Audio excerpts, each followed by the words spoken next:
Okay, guys, sorry about that. We found her.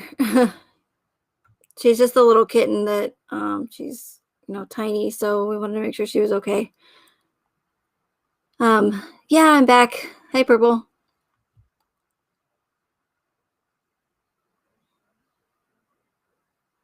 It's just so scary when you think you lost a pet and it's like, I had a feeling that she was in the house somewhere, and I still don't know where she showed up at, but she ended up being in the laundry room that I checked 3, 4 times. So um yeah, she's okay. Thanks, guys.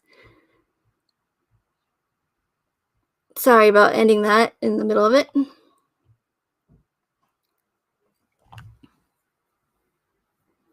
Well, thanks for the ice cream and the lemon, Shan. Num num num.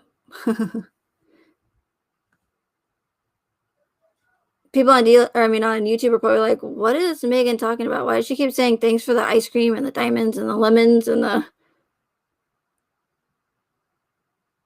It is strange.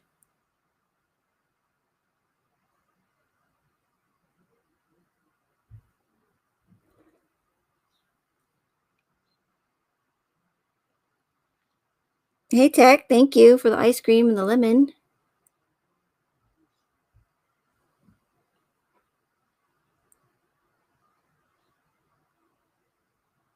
Oh, thanks, Collins. Yeah, I was just worried because again, it's actually pretty nippy, nippy, pretty nippy here with the rain and everything now. So,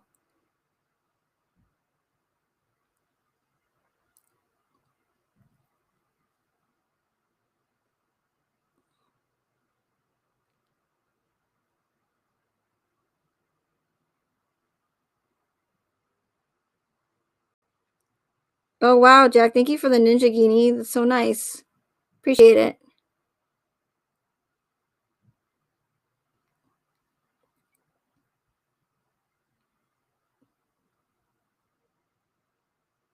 I think that's my second one. I don't even I don't I think Tech Tag gave me my first Ninja Genie. Actually, I know he did. But I don't even remember what I put for the response. I think I put something like I'll never get one of these, but if I do, thank you, something like that. But thank you so much. Appreciate it.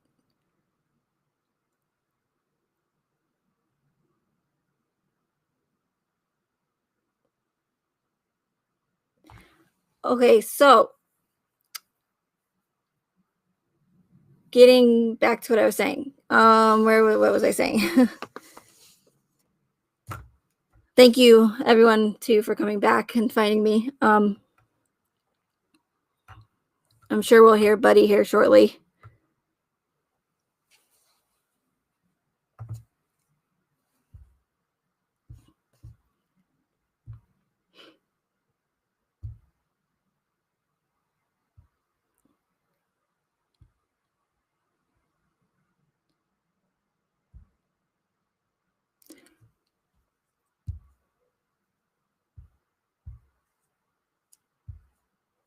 Hey Kaiser, thanks for the diamond. Hey Grizz.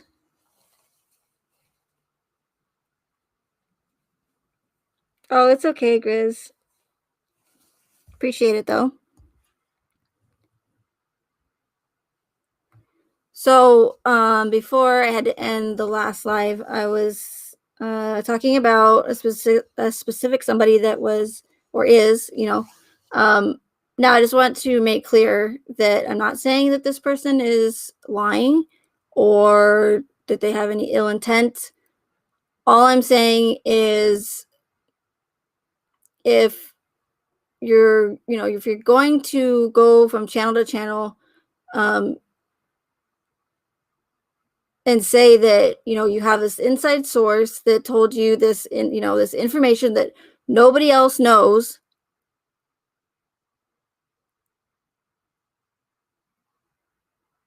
and then say, oh, but I can't tell you where I got this information from, is when I just don't say anything at all. I feel like at that point, because when doing this I feel like it's causing more destruction, simply because instead of people taking it as a grain of salt, they're believing it to be true, even though there's no evidence to back it up. Does that make sense? So like, it's just doing more harm than good as far as like getting to the truth. And as far as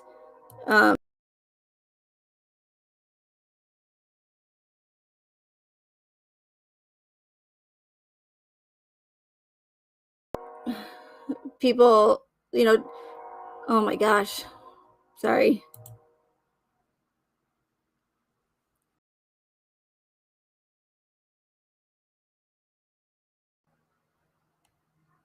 Okay, I think he's done.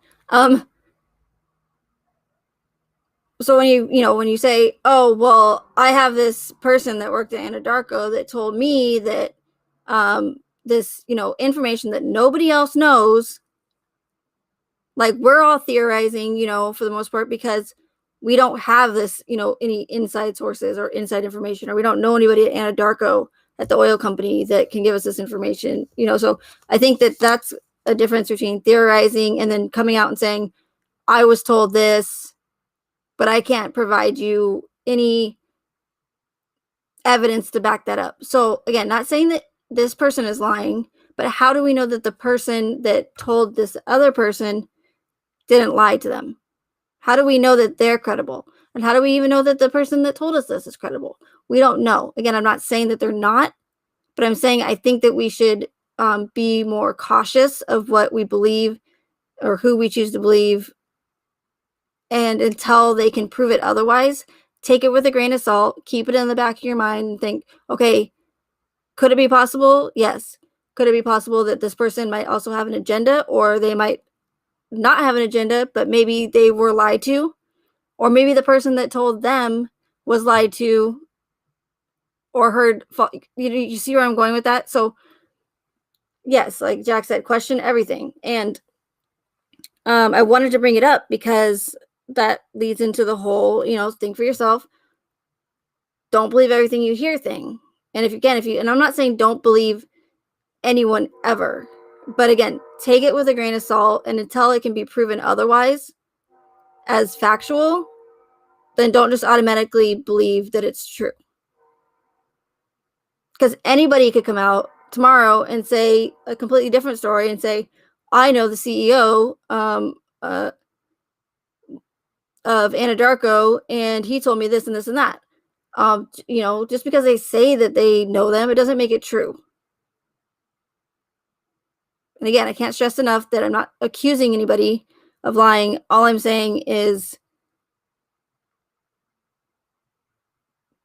just don't take it as factual, especially if they are going to come out and say this information and then say, oh, but by the way, I can't tell you, because that person will get mad. Like, it reminds me of very like high school. Like, hey, I'm going to tell you a secret, but you have to promise not to tell anybody. Well, I can't promise you that because I don't know what secret you're going to tell me. I might have to tell someone, So it's like, or I got this inside information, but I can't tell you where I got it from to verify my information that I'm telling you. And people will say, well, but it's just a theory. But then again, there's a difference between having a theory going based off of not knowing any direct people involved or whatever, compared to saying that you know someone directly that's involved in the case.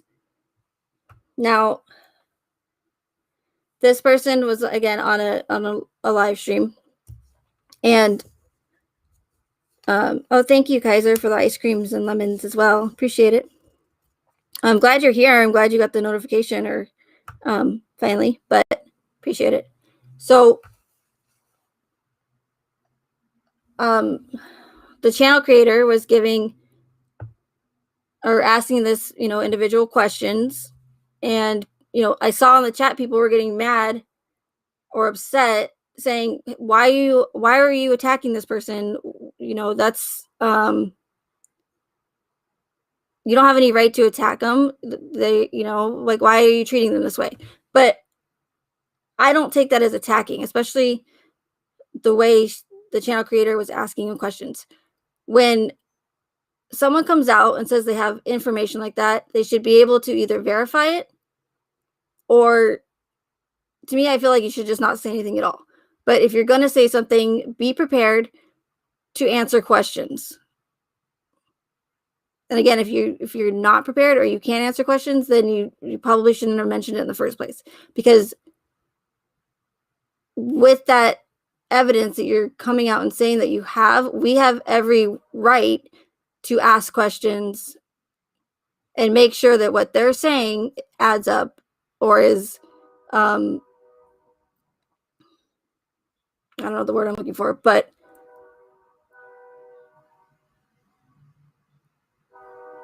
myself as well as other people had every right to ask this person questions. And to see people get upset about asking someone who's coming out with some very you know, I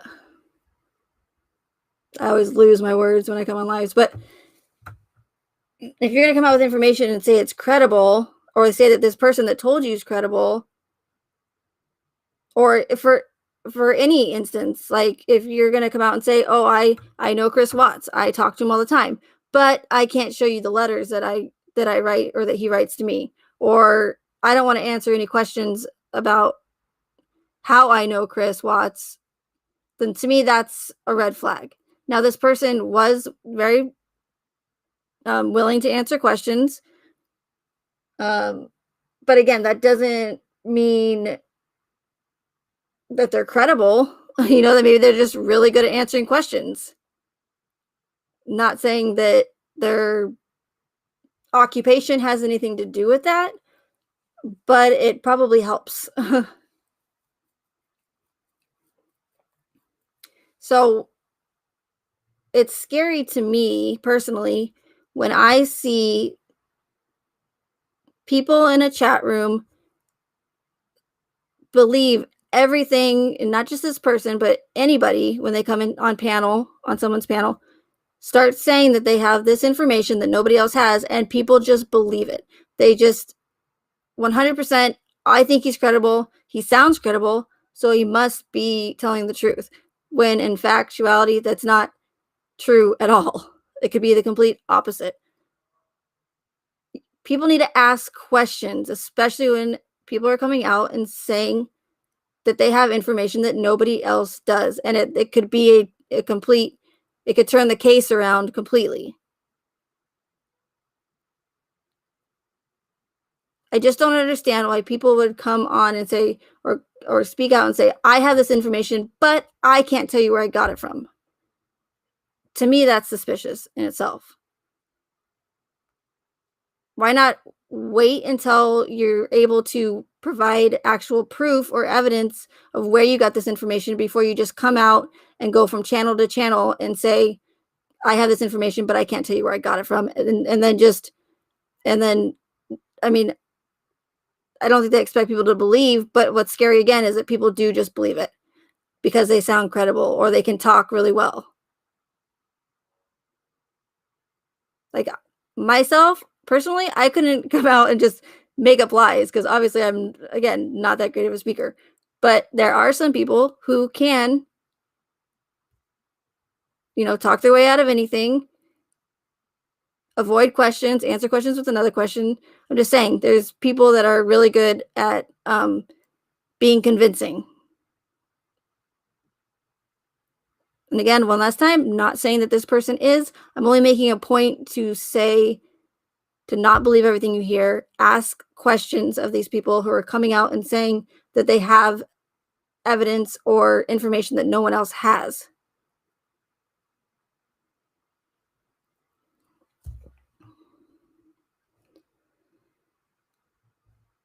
Now, this person also, I had several questions for this person in the live stream last night.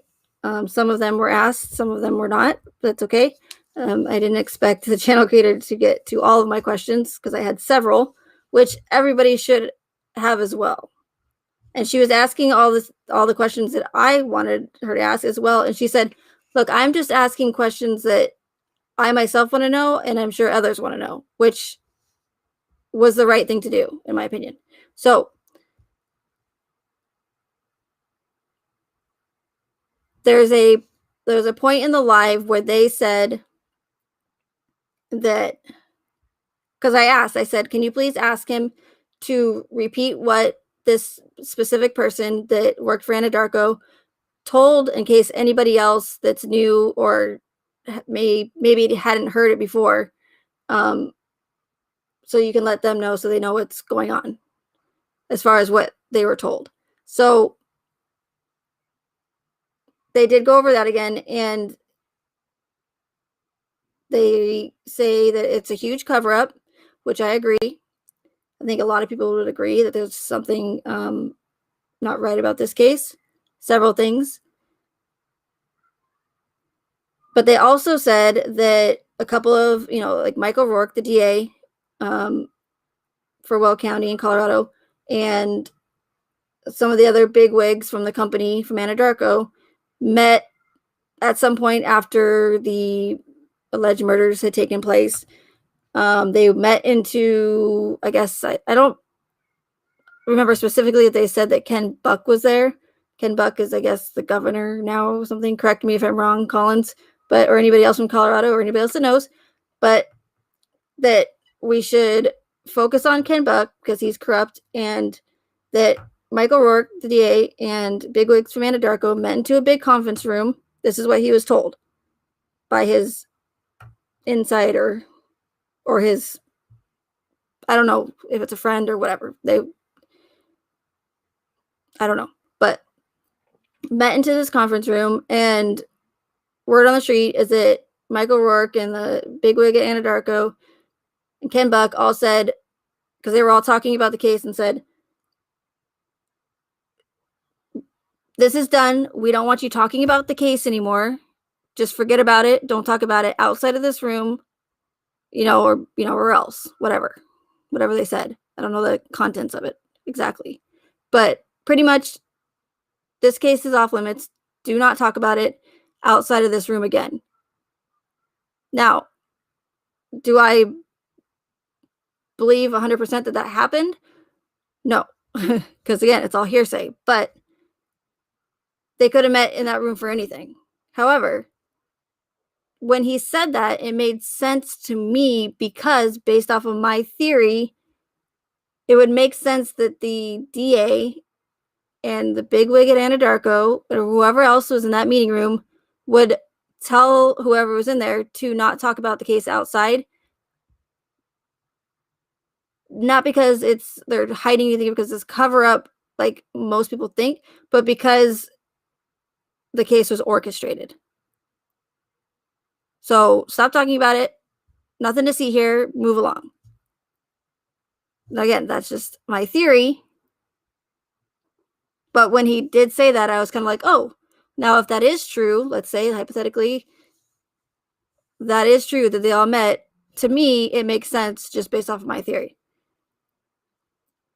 Another thing this person said was, oh, thank you for the ice creams, Google. Hi, by the way. Hi, Allison. Sarah Jane. They also said that they believed, or they were told by this person that worked at Anadarko or works at Anadarko, that Nicole Kessinger, the mistress, was seeing one of the bigwigs at Anadarko, and that Anadarko didn't want that getting out, so they, made the case go away. Now, the problem I have with that is, number one, why would Anadarko go through all that trouble to cover up for some safety geologist or whatever that works at Anadarko who was only there contracted through Tasman? She worked for Halliburton. I'm sorry. So the mistress was only contracted temporarily to Anadarko. I just don't, and again, I don't know for sure, but I don't see a big oil company trying to go through all the trouble to cover up for one of their bigger or whatever big wigs and the mistress's relationship. I just don't see them covering up for them. I see them saying, okay, you're gone, you're gone. And if you say one word about it, we have a lot of power. So pretty sure they're not going to say anything. So I just don't see how that theory works. I don't see them just going through all that trouble to cover for her or to pay her a couple $1,000,000 to not speak out. And that's why she's hasn't come out and wrote a book or gone on any TV shows. When they could just simply say, we're powerful, you speak out about this or about the fair or anything. Probably not the best idea. But anyways, just wanted to point that out. And again, so then this person is saying all these theories, and yes, are they saying that they're just his theories or just what he's been told? Yes, but that still doesn't make it okay because people are still believing it 100% and not taking it with a grain of salt, knowing that it's just hearsay and that they have no proof to back it up. That's the point I'm trying to make. So it can be very destructive, in my opinion.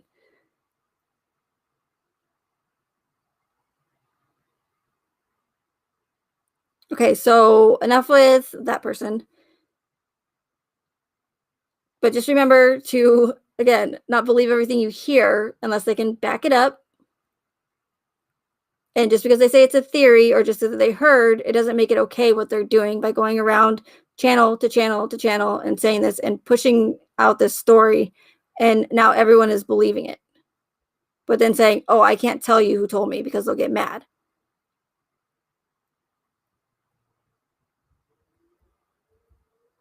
And if they are really spending their own money to get a private detective on this case, then I feel really bad because they should save their money because they're going to lose money on it because it's not going to go anywhere.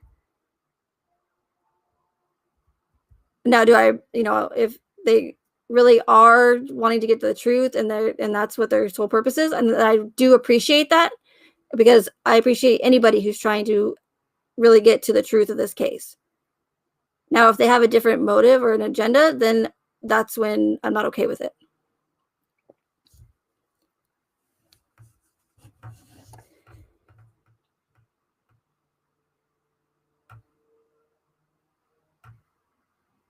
So I want to go back really quick to as far as, people saying, oh, well, Megan, your theory doesn't have any evidence to back it up. If you do research on this case, you will find some of the stuff that I found. I've made videos on it. And I think that sometimes a lot of the people that say this stuff to me, I don't even know I don't think they even watch my videos. Because if they did, then they would know that I do have evidence to back it up and that I have found the evidence. So, for instance, now I didn't find this evidence. However, a different channel creator did, who I did give credit to in my video. They did find that there are connections with, number one, Blackstone. Blackstone, if you're not familiar with Blackstone, I'm not going to go into super details about it or anything. All I'm going to say is that they are a super corrupt company, and not known to be the most honest company, by all means. So, that being said, they found that Blackstone and 20th Century Fox, now mind you, when the event happened, what I'm saying right now was at that time. This might not be the case now, but at the time of the event, this was factual. So they found that Blackstone, and this is the channel creator is Unveilerist Regina Kali. It's a really hard name to say. I should write this down, and I'll leave Ole Damengard's link in the description. Her channel name. She's made great videos on the case. And as well as, what am I forgetting? Ole Damengard, Unveilerist, Regina, and one more link. I don't know, I'll remember, but let me write it down real quick so I don't forget.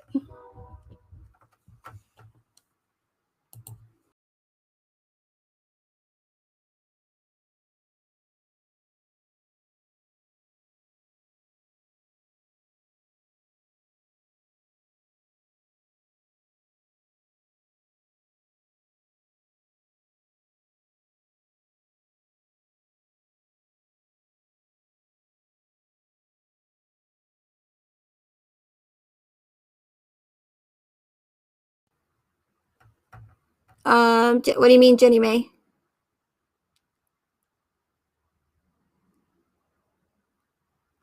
As far as the link goes.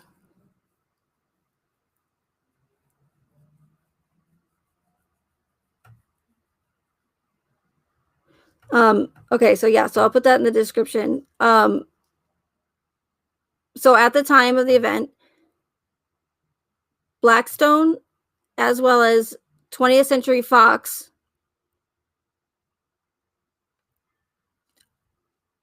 has or owns shares with Anadarko.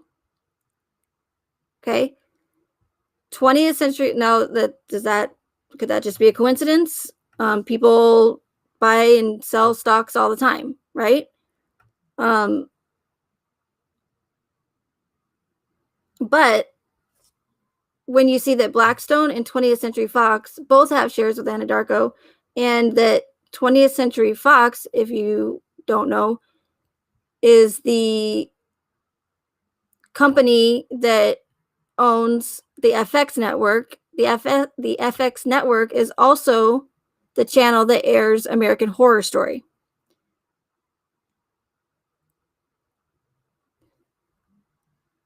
And if you follow me, you'll know about all of the American Horror Story connections that I've made, and the P&P, and it sounds so funny when I say that, but I can't say the full words, that I have found in every season of American Horror Story. So what are the odds that this super corrupt company and the same company that owns the FX network that airs American Horror Story has shares with Anadarko? And the Blackstone one is like huge. I'll link that video as well.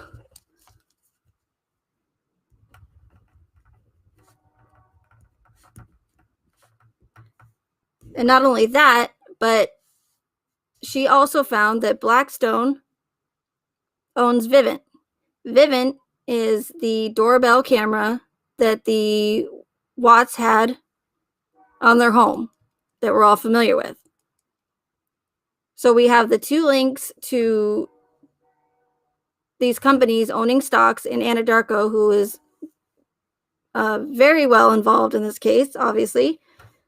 And not only that, but Blackstone also owns Vivint, which received a ton of free publicity from this case, and who the Watts and what the security company that the Watts also used on their home. Okay. And this, of course, was before Disney bought out 20th Century Fox.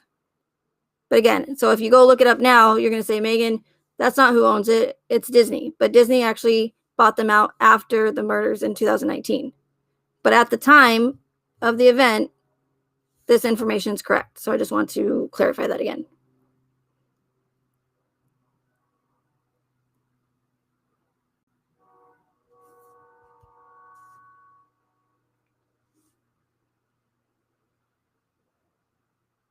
Oh, and if you guys are on DLive,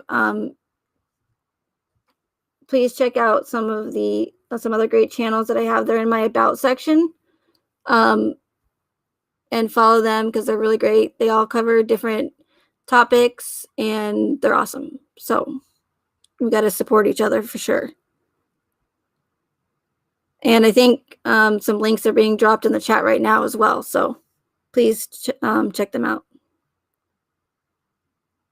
And yeah, Jack, Disney is corrupt as AF. AF.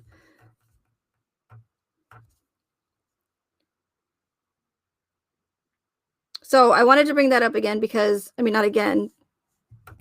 I just mean again because I made a video on it a long time ago. But it's that kind of stuff that you have to look at and, search for. And this stuff is not hard to find. Just it's simple one-step searches for the most part. So to me, in my opinion, it's a little suspicious that these, companies, both involved in the case, have stocks and shares, huge shares, and also that one of the companies that has the stocks with Anadarko also owns Vivint, the company that got a ton of free publicity in the case. Okay? This is the kind of evidence that I show. And I can still find it even though it's limited. But other people can find it. Like the unveilerist Regina Khalid did. Her name is a really long channel name. Okay. Yeah, but she's awesome. She finds great information. Okay, so the next thing on my notes here.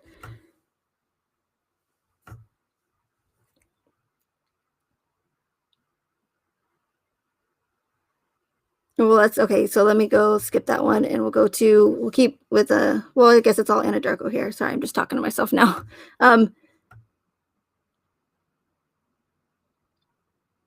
In a video I made, another one called A Frackin' Distraction.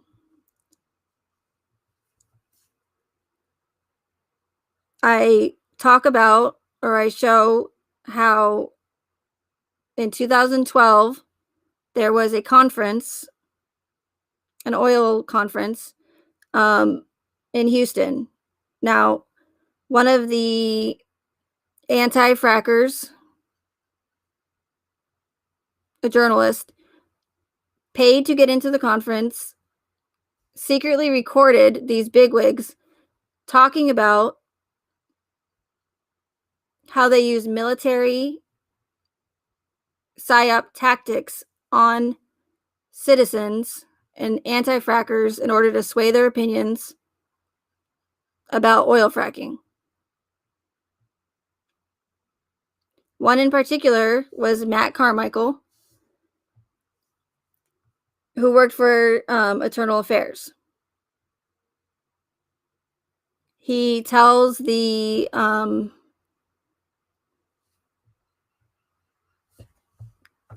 people in the audience, I don't know, the spectators, whatever you want to call them there, that paid to go and to this convention, to look up the counterinsurgency manual and specifically go to the section where it talks about psyops, military psyops. So here you have this bigwig at Anadarko.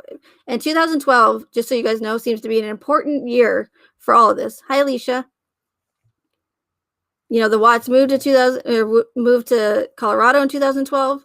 The Smith-Mundt Act of 2012, obviously, was released in 2012 because that's what it says, where it made it legal for the U.S. government and the mainstream media to lie and push propaganda on U.S. soil. Okay, so that was released in 2012.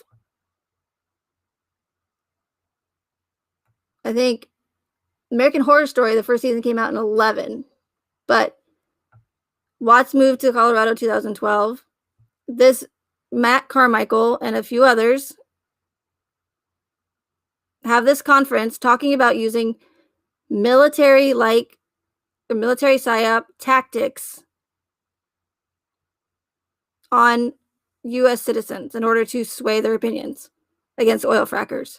So if there's, admitting this, again, they didn't know they were being recorded, mind you. So I'm sure they came up with some excuse like, oh, we were just kidding, something along those lines. But if these bigwigs at Anadarko and these other oil companies are talking about using military psyops on citizens and anti-frackers to sway their opinions about fracking, then what makes you think that they can't use these psyop tactics for other reasons? To push an agenda about a murder case or agendas.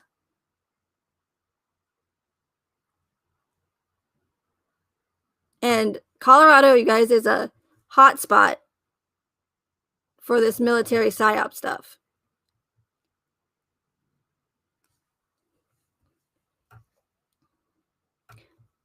I also made a video where I uploaded that I found with research of another bigwig for an oil company where he talks about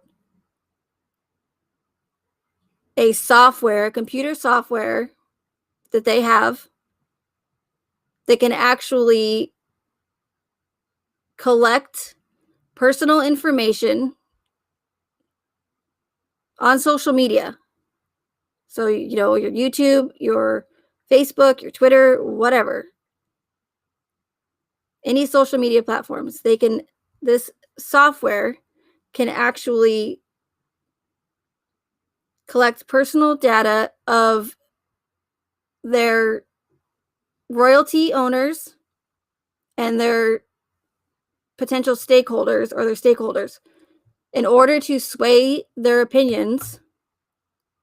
Okay. So the way he explains it, and if I remember, I'll put this in the link too, because this hasn't had, that video that I posted has not had hardly any views. I don't even know. I haven't checked in forever, but maybe like 700. I don't know. But it's super important to this case, in my opinion, or just in general. Hey, Guess It Love. Thanks for following. So data collection. Just want to write this down because I will forget.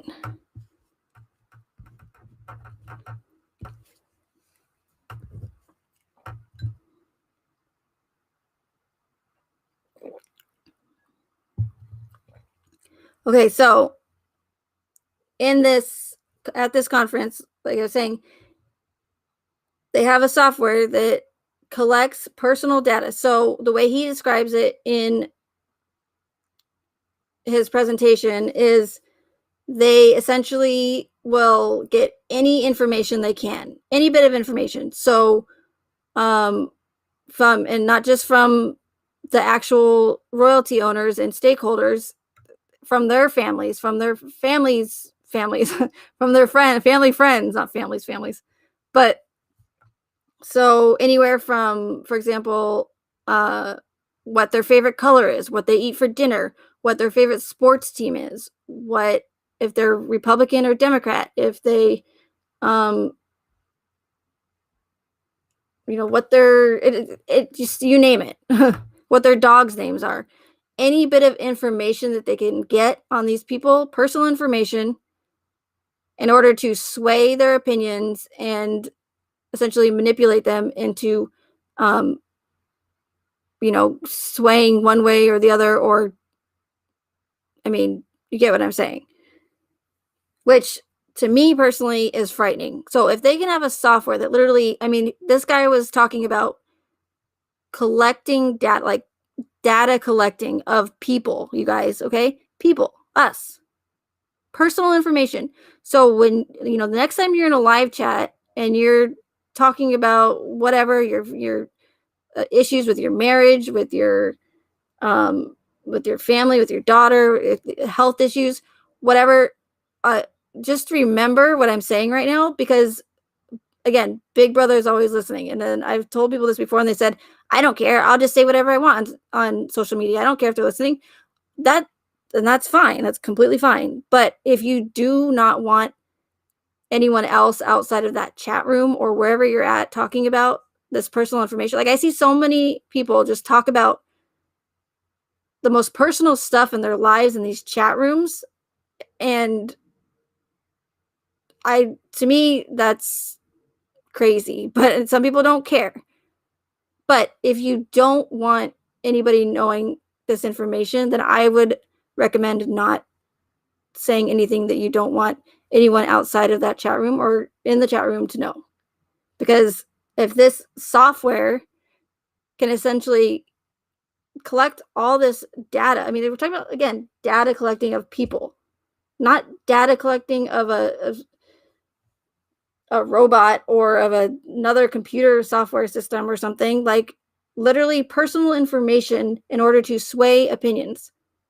So how do we know, this is just a theory, but how do we know that this whole case, one of the reasons for doing it is to, they could potentially be collecting, like a social experiment, pretty much. Figuring out what triggers people, what pulls at heartstrings, what people are going to fight over, whether the Watts are better people or the Ruseks are better people. What what pisses people off, what makes people angry? Does this woman KK coming out and saying that Shanann killed the girls, does that trigger people? What triggers people? And they collect this information, they see how we're all interacting, and again, like, what triggers us, what sets fear into us, what doesn't, what gets our whatever, what gets us worked up, just whatever, you name it, anything. Like constantly, consistently, data, just going through a system, all this algorithms put into one, place for them, so that they can essentially, and I know this might sound like way conspiratorial, but if this guy is openly admitting that they are data collecting information about their royalty owners and stakeholders in order to sway their opinions, what makes you think that they're not doing that to us every single day in these cases or anywhere on social media in order to use that against us in their future orchestrated events?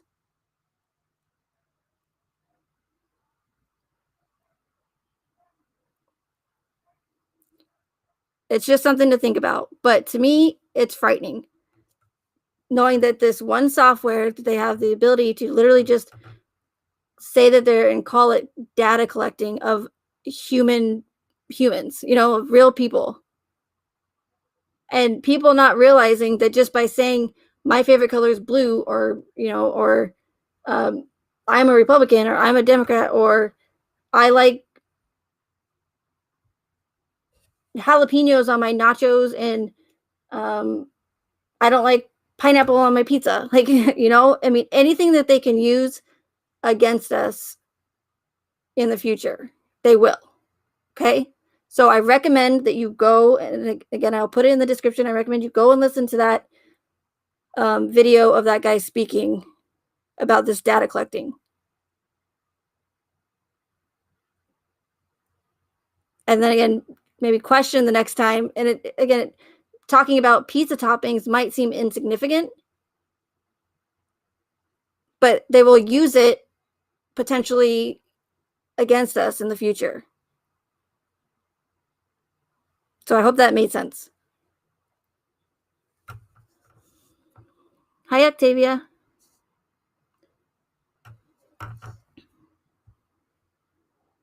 And Tex heard it. He can verify what I'm saying.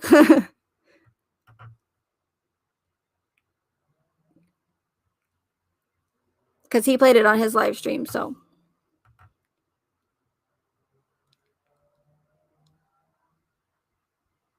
Charlene, yeah, I agree. I would not. I mean, all the smart technology and stuff, that's cool. It's convenient. You don't have to do anything. You could just say, tell me this, tell me that. But as far as I know, those Alexas and those Google Home devices, even if same with your phone, even if you don't say, hey Siri or hey Alexa, they're still listening. So unless that thing is unplugged, which even then I would still question it, but maybe that's just in the movies. But even if you don't wake them up or say again, hey Alexa, they're still listening. They're still gathering data the whole time. Even though you didn't, wake them up or address them or whatever the term is.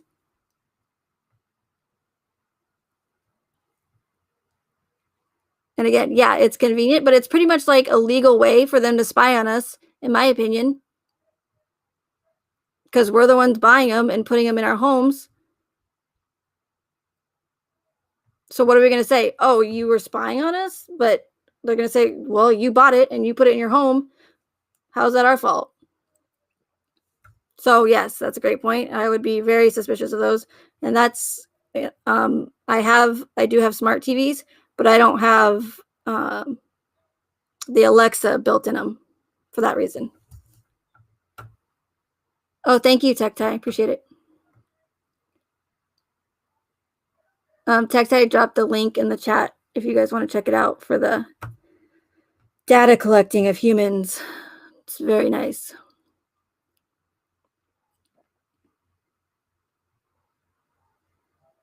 Yeah, I saw a video too on YouTube where a couple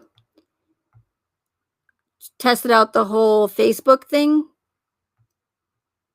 And that's one reason why I don't have Facebook on my phone either. I mean, I still have a Facebook, but I don't use it ever. I just keep it in case, for contact with friends and stuff like that. But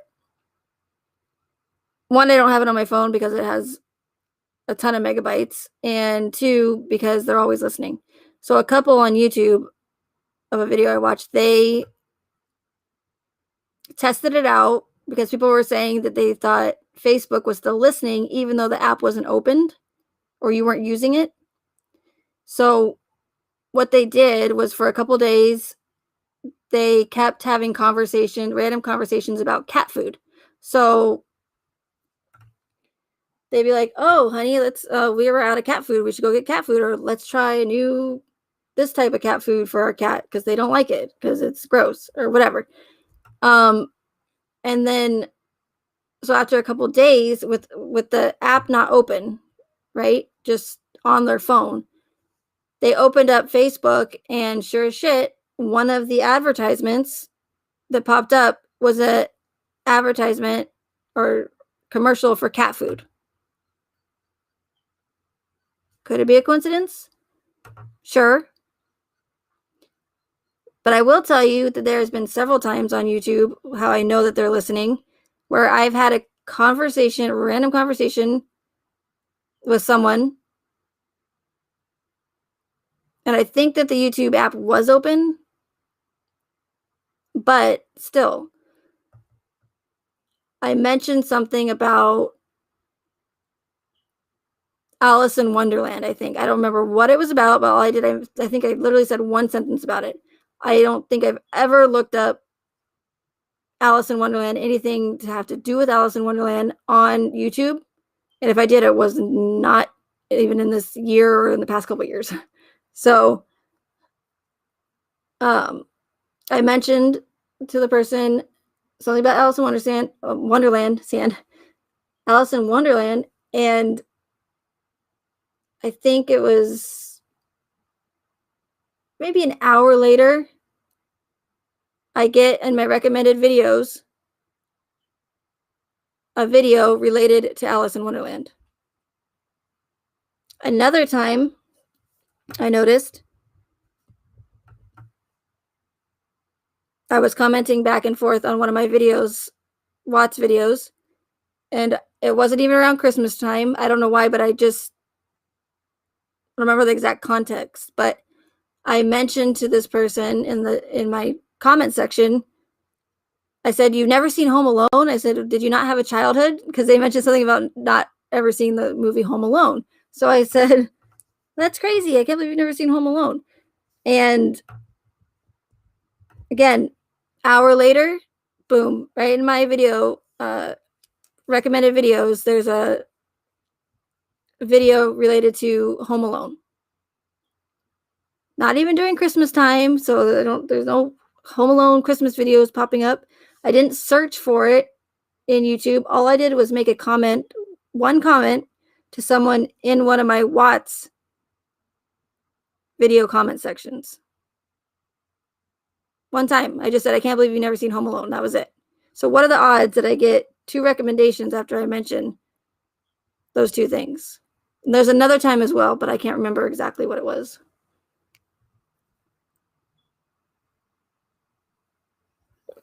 So believe me, if you think they're not listening, they're listening. And they're reading comments. The algorithms are definitely, and I keep noticing that many of my comments that I just commented back to, because I try to, since my channel's not that big still, I try to respond to all comments, or at least the first initial ones, maybe not the ones where people are having conversations inside a comment, but I do try to at least heart or respond to everyone's comments eventually.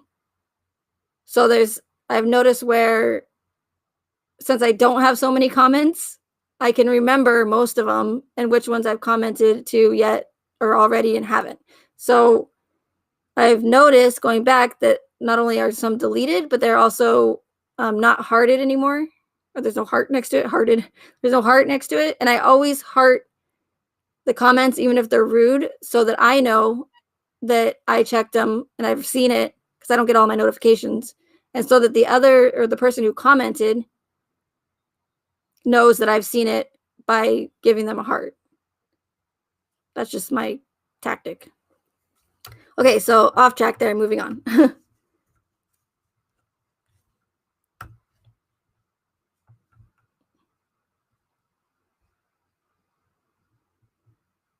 So now there's also, for a long time now, there's the whole thing how Chris was planning to blow up Survey 319, and that so, and someone was going to drive Shanann's and the girl's body out there if they didn't die in the house, to make it look like it was an accident, and so that Chris gets the insurance money from Shanann and the girls.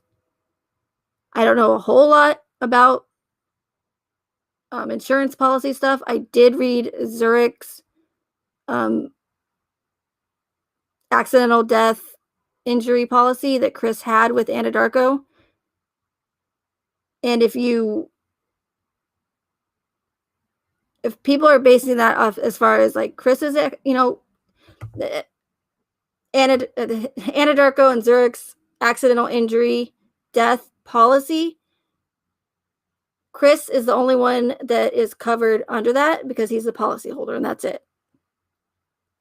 Now, people have argued and said, well, no, we're not talking about Chris, we're talking about Shanann and the girls. But the problem I have with that is that Survey 319 is on private land owned by, what's his first name? I always forget it. It's a weird first name. So whatever Survey, the rodeo guy. There's the road leading up to it has a big chain, across the road. There's also several signs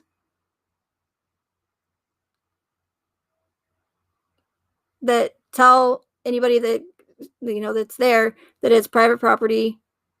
And now, even if you took the chain down and drove past there, like, you can't just walk out to the Survey 319, like, it's out there. And if people do, that's crazy because it's really far. And if they do, they probably shouldn't be there in the first place. So it's not like Survey 319 is just right off the highway where anybody can just walk over the chain link fence, or not the chain link fence, but the chain that's going across the road to get to Survey. It's not like it's right next to Highway 25 and, people can just go around the chain and walk right up to Survey. It's like, it's out there. So it's not like easily accessible.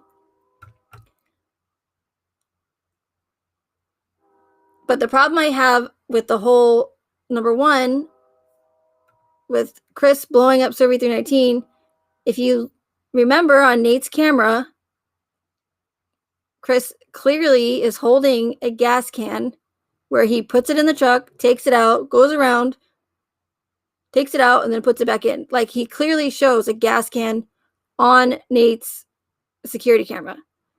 So that in itself, if Anadarko did, which I'm sure they would do an investigation. They would look at that Nate's footage, see that Chris clearly has a gas can in his hand, which would implicate him or show that he was possibly going to blow up Survey 319, especially since his truck doesn't run on natural gas. I think I said that right. Natural gas. Anyway, he wouldn't have needed the gas can for his truck, is what I'm saying. The second problem I have is what I was saying just a minute ago, is that Shanann and the girls they're not supposed to be there. So especially since it's private land, I personally, and I don't know for sure, because again, I don't know everything about this, but considering that Shanann and the girls and no one else is supposed to be there besides employees that have to sign off to be there, since they're not supposed to be there, if it did blow up, Anadarko and Zurich would not be responsible and would not pay them a penny because they're not supposed to be there. Again, Anadarko would have done a investigation on it and would most likely find out that it was not accidental and it was done on purpose.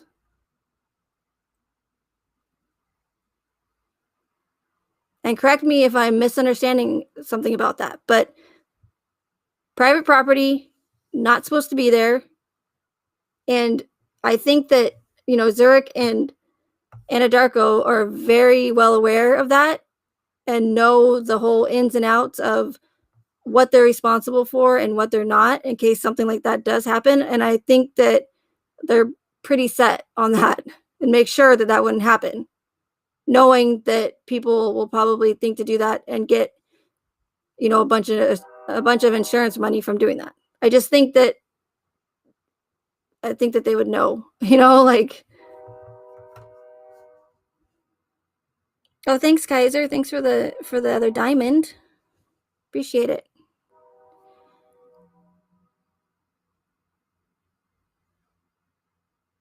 So that's my problem with the whole blowing up Survey 319 thing, because people say, well, they didn't follow safety protocol. They didn't have a camera out there. They didn't have a security camera. They didn't have latches on the hatch, the inlets for the tanks.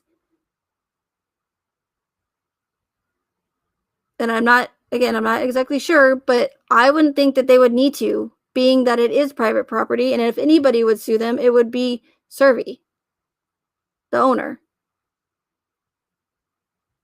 And again, big oil companies have many, many attorneys and lawyers that know what they're doing and would definitely know whether or not they should have cameras on there in order to protect Anadarko from getting sued or being liable for any injuries. Like, they're not dumb by all means. Unless you, of course, have an oil company that's in on the entire thing, which makes sense as to why Chris would take the bodies of his family to his very powerful or to the oil tanks owned or leased by a very powerful oil company. I mean, we're led to believe that Chris has a 140 IQ, but he's going to take the bodies of his family that he just murdered to an oil site leased by the company that he works for, that I'm pretty sure he knows is very powerful, especially if he's worked there and has worked there for several years. What logical person would do that? So let's just say, for instance, let's give him the benefit of the doubt and say that Chris was able to pull this whole explosion thing off and ride into the sunset with NK. You really think that Anadarko's just going to let him get away with that and just live happily ever after? I don't think so. It'd make Anadarko look bad? No, I don't think so. Now, if you have, again, like I said, the oil company in on it, and an oil company that's willing to let Chris take the bodies of his family to an oil site that's leased by them, that way you don't have a pissed off oil company about it trying to, cover everything up and make everything go away. You have a perfect crime scene or secondary crime scene for this alleged murderer, to take his family. So you don't have to deal with any outside sources. You don't have to deal with federal land or possibly, another company asking questions. You see where I'm going with this? You see how convenient it is for all of it? Why would Chris take the bodies of his family to the oil tank? because then they would have this whole area, this whole Survey 319, the FBI, the CBI, and Frederick Police Department in Weld County would be able to make it look like this guy dumped his bodies of his family, even though there's no evidence of it. Or how he got them into 8-inch holes. So we'll take a picture of a few hazmat guys and a couple of firemen standing around these oil tanks and conveniently take a picture, wherever that came from, of them allegedly pulling the bodies of the girls out of the oil tanks. Do you see how this is so convenient? And here, we're going to take a snapshot of it and then put it out in the Discovery and have mainstream media put it out there, and everyone's going to go, oh my God, this is a picture of them pulling the girls out of the oil tanks. Oh my God, that's so sad. And I'm not making fun, but I'm just saying that that's how they psychologically pull at heartstrings, and that's how the whole operation works. Because they know that the majority of people are going to see that picture that shows a couple of hazmat people standing around and a couple of firemen standing around these oil tanks, and the mainstream media is going to do their job, and they're going to release the picture, and they're going to say, here's hazmat pulling Bella and Celeste out of these oil tanks that their father, Chris Watts, dumped them in. And people will just believe it. That's all they have to do. It's that simple. Because clearly we see it in a picture, so it must be true, right? Wrong. It doesn't make it true at all. It's just a picture. I mean, they could show a picture of the girls actually physically being pulled out with a picture of them oil on it, but that doesn't make it true. There's so much CGI nowadays, and it sucks, but there is, and pictures can be so easily manipulated. Look at the Bernie Sanders thing. People are putting Bernie Sanders, it's a perfect example. People are putting Bernie Sanders and his mittens in all these. Bernie Sanders is everywhere in the world right now. Does that make it true? Does that mean that Bernie Sanders is on the front of a tea commercial packet? Or whatever, you name it. There's so many of them. Dr. B even made one of Bernie Sanders in the interrogation room with Chris. Does that mean that Bernie Sanders was there? No. So I'm kind of glad that happened, because it's a perfect example of how things can easily be manipulated, even though obviously it's a joke. Because he wouldn't be in that many places at once. But I honestly wouldn't be surprised if a lot of people actually believe most of those pictures to be real. Because that's how easily people can be fooled.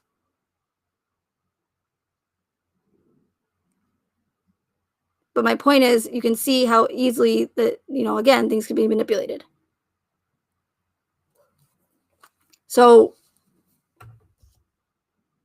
you could show me 1,000 pictures of the back sides of these firemen standing around this oil tank battery and tell me over and over again from the mainstream media that that's what's happening, but it doesn't mean it really is. It's just a picture.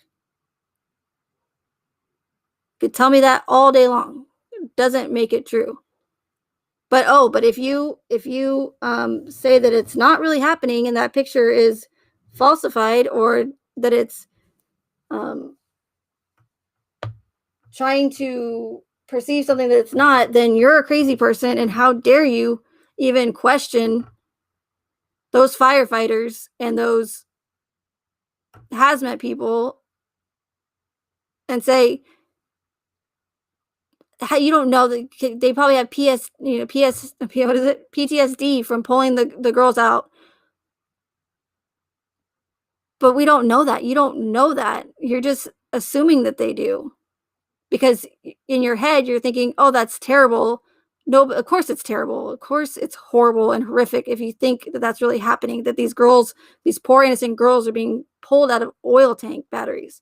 Of course it's horrific and it's sad, but it doesn't make it true just because the mainstream media and the law enforcement, I was going to say the government, but all of them told us that. It doesn't make it true. But it works. It works on people because they know, again, the majority of people are going to see that picture and just believe it, because that's in their head what they're being told. And if the mainstream media told us, then it must be true, right?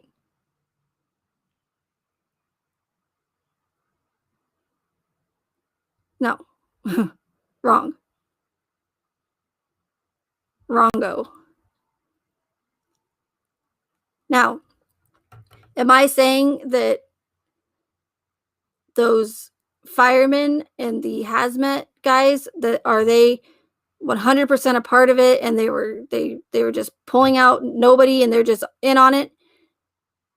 No, I'm not, because that I don't know. I don't know what makes people do things that they wouldn't usually do, or what would make people want to fool millions of people.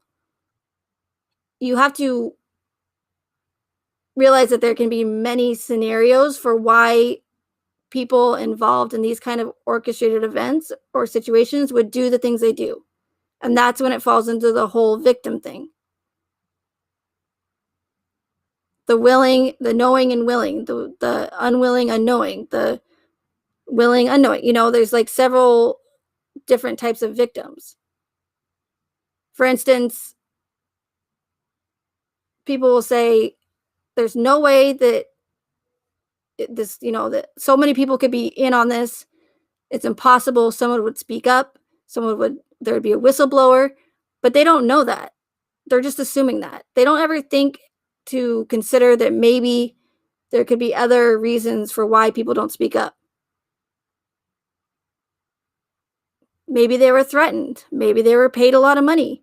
Maybe they didn't know what was going on and they were just doing their job and going and handing around flyers for this missing woman, pregnant woman, and her 2 kids, because that's what they were told to do by their superior. They don't need to know all the details. They don't need to know the details of what is going on with this entire case. It's, hey, I need you to go pass out these flyers neighbor to neighbor in the neighborhood because this pregnant woman and her 2 children are missing. And they say, okay. That doesn't mean that they know, or that they're bad people, or that they're in on it. They're just doing their job. The less people to know, the better.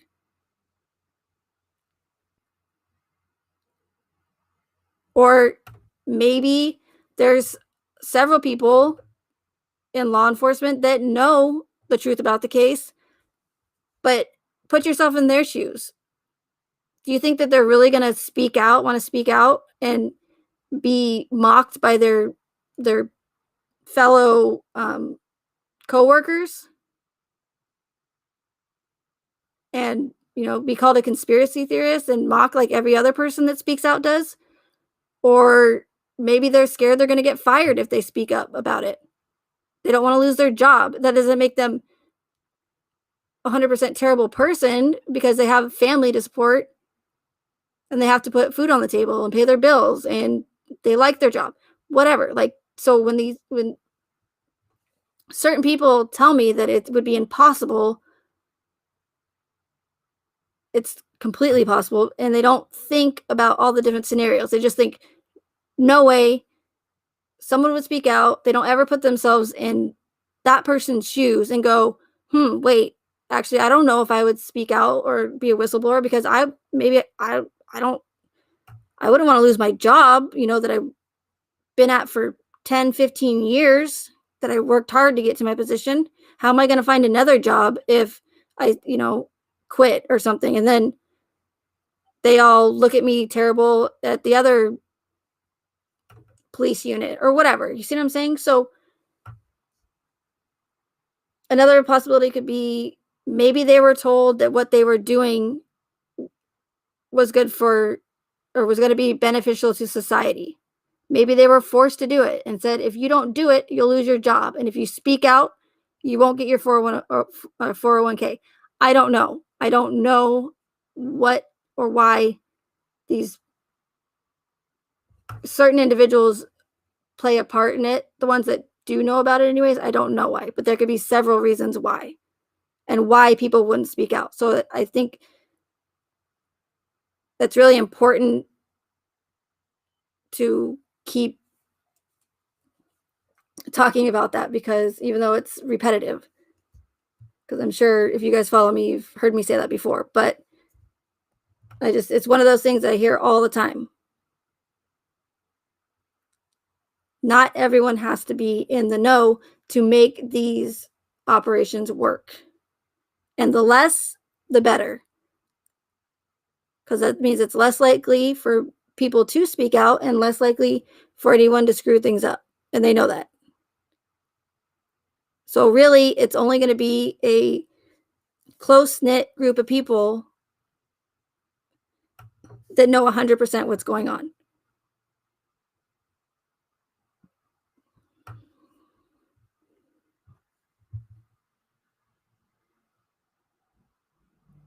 Hey, Bran, thanks for the ice creams.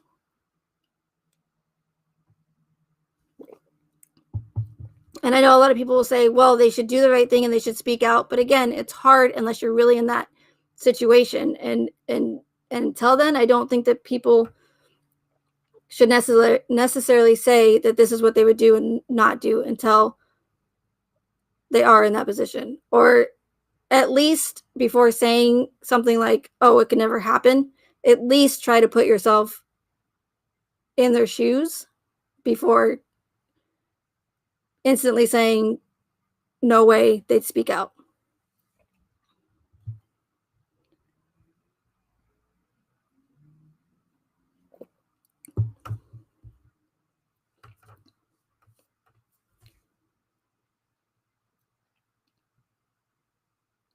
Okay, so, and then back to Anadarko again. There's a lot of people that believe that the reason why Chris confessed so soon and pleaded guilty or pled guilty, and why the case was so open and shut is because Anadarko didn't want the bad publicity with the Occidental deal going on or the bidding. And they just, they didn't want to look bad. So they told Rourke or whoever, they just pretty much that they wanted Anadarko to make the case go away. They didn't want a trial and they just wanted Chris to, plead guilty to everything, open and shut.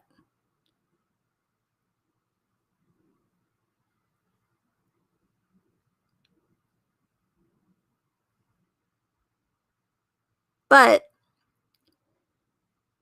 my problem with that is if Anadarko is that big and powerful, and if they didn't want this case to be, to get out or any more than it already was, or even, to protect, let's say that, let's go with the theory about protecting the mistress and the bigwig that was having an affair and she was also sleeping with Chris. But anyway, if Anadarko wanted it to be non-existent, we would not have received the discovery, the body cam footage, all of Shanann's Facebook profile, any of that. Anadarko would have made that so that all this information would not have been released, in my opinion. If they're that big and powerful, and if they really wanted it to go away, why would they release all this information to us?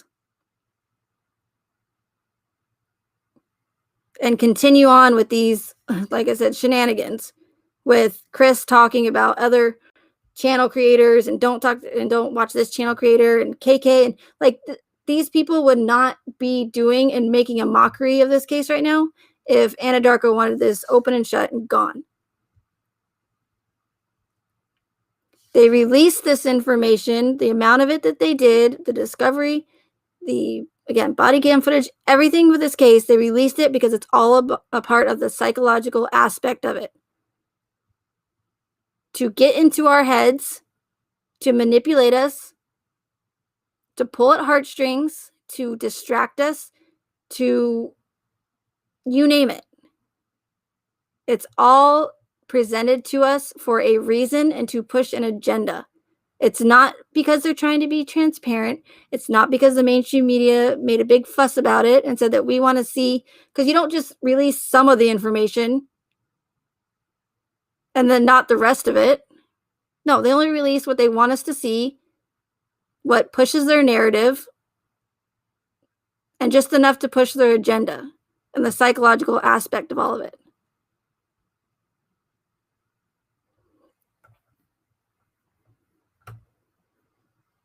They don't release the information because they are, again, being transparent and they're doing us a favor or the mainstream media a favor. No, it's just an excuse that they make by saying that the mainstream media made a big fuss about it in order to give them an excuse to release this information. Because if they didn't, you do have to, even though it's an open record state, you have to request the information. Wow, that's hard to say.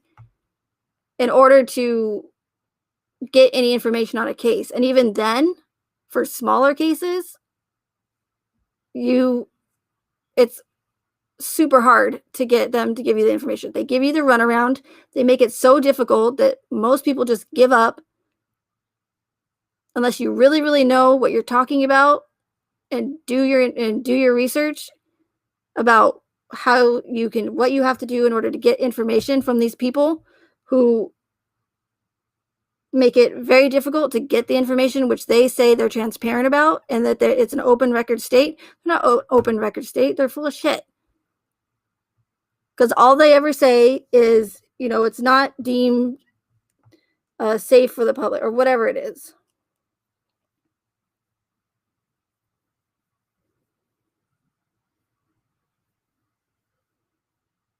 Or that it's not in the public's best interest. That's the excuse that they use all the time as to why they can't release certain information. That's just, it's not deemed safe or it's not in the public's best interest. They use that all the time. Well, what is in the public's best interest? What, you don't think we can handle some autopsy photos? You don't think we can handle the whole autopsy reports? Aren't we adults? If we're asking for it, then we should be able to handle it. And if you can't handle it, then don't look at it. But don't say that you're transparent or that the mainstream media forced you to release this information because they're making a big fuss about it and only release some of it. What does that do? That doesn't do anything. But they do that on purpose. That's why this case doesn't add up, you guys. This is why it doesn't make sense. That's why there's so many holes. That's why this is the only one that people cannot get over and they just can't get away from because they send people down rabbit holes and they purposely make errors, and sometimes they're not on purpose. Shit goes wrong. Even if it is planned years in advance, it goes wrong. Shit goes wrong. Especially the stuff like the body cam footage where you see Officer Coonrod and with the phone and Chris goes, we found her phone. And then Officer Coonrod goes, well, shit. And just keeps walking, which is not a normal reaction from a police officer when you find a pretty significant piece of evidence for this woman who's supposed to be missing. You see duper's delight from Chris several times, which is why I believe on the body cam, which is why I believe that his second interview at the police station, his back was to the camera because he was not doing a very good job at his acting part. And I don't think they wanted Chris to blow everything for him. Because when have you ever seen a suspect or whoever's being interviewed at a police station, their back to the camera? How on earth are law enforcement agents, FBI, body analysts, psychologists, how are they ever going to be able to analyze Chris or use that footage in the future unless they have a different camera angle that we don't know about? But why do we get the camera angle with Chris's back to the camera? If there's, being transparent, and if it's because we, the public, deserve to know what's going on, right? We deserve to know what's going on with murderers and in the legal system. But then you're not going to show his face to the camera? Why?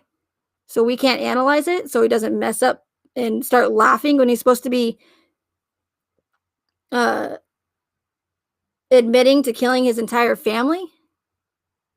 That's what it looks like to me, because I've never, except for like one time, seen someone being questioned in a police interrogation room, their back to the camera. And not only that, but it's 2018, you guys, and that video footage looked like it was from 1970. I mean, it looked like we were looking at Manson footage in 2018. And the audio of all of the body cam, super staticky, all the pictures released, and then released with great quality later, a year later. So obviously they have better quality photos that we didn't. So someone must have released all the pictures of Chris and Kessinger at the sand dunes. Someone must have downgraded the pictures, because clearly there were pictures, or are pictures, that are clear as day. So why were all the images and the body cam footage and the interrogation, any of the images and the video footage, why was everything so shitty? The Netflix, apparently, I sort of watched the documentary. I didn't really. I just did it because I felt like I needed to, but I just didn't want to go there. But apparently that video footage of Kessinger being questioned at the police station was super clear. So why does Netflix have people have tried to edit the image or the video footage and fix it up, but they weren't able to. But here goes Netflix, and they got clear quality of Nicole Kessinger at the police station. Hey, Dave. Hi, Island Girl. So it's like, here, we're going to release all this information, but we're going to make it super crappy so that you guys have to lean in really close, and you have to spend all your time trying to fix the audio and hear what the hell they're saying, Chris is saying, and marbles in his mouth, Ronnie, Chris's father, is saying. Just going to make it so difficult for you so that you can kind of hear some of it, or you have to spend most of your time trying to figure out what everybody's saying, even though it's 2018 and everything's HD now.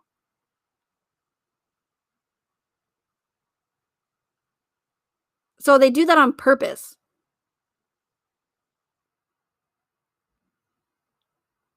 Like Coonrod's body cam footage with that annoying static sound, you really think that the law enforcement's listening to that again or watching the footage and going, oh, that's not annoying at all with it freaking all this static? No, they do it on purpose. They downgrade the quality of everything, so it makes us harder to see what the hell's going on, when there should be no excuse for those videos not being in HD. Nate's camera is a little bit, maybe because it's one of those outdoor cameras and they're pixelated. I have one like it. But even then, super pixelated and downgraded.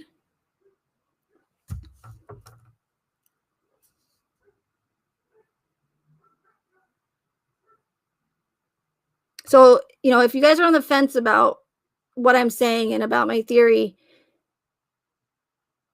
try to remember, and I hear it so many times, why nothing makes sense, why so much information was released. Why do you think this is the only case, again, that had the amount of information released more than any other case?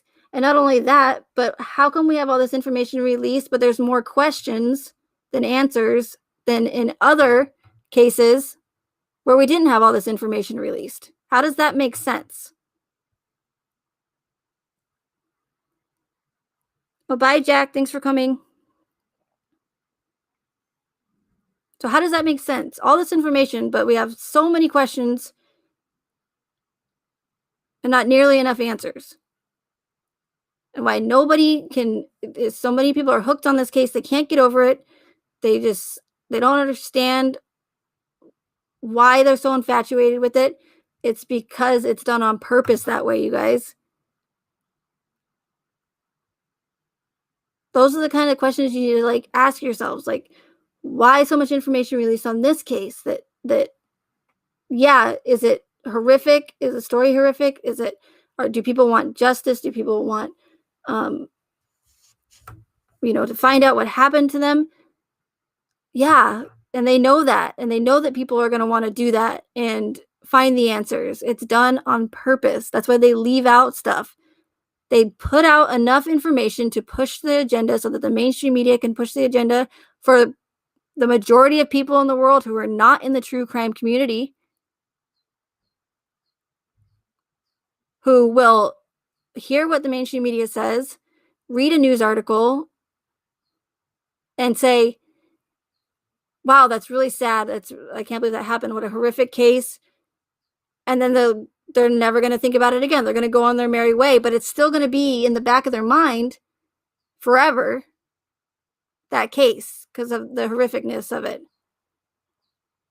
But for the people who are on social media, like myself and you guys, where they know that people dissect these cases and try to break them down and talk about them and are interested in them, they know that by leaving out certain information or most of the information, that we're going to dive down these rabbit holes. We're going to start noticing these inconsistencies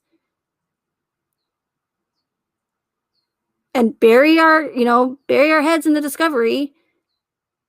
Look over here, don't look over there at what's really going on in the world and what's really important. But keep trying to figure out this case where we only gave you half of the evidence and that you're never going to be able to solve, even if the evidence that they gave us was factual, because it's only half.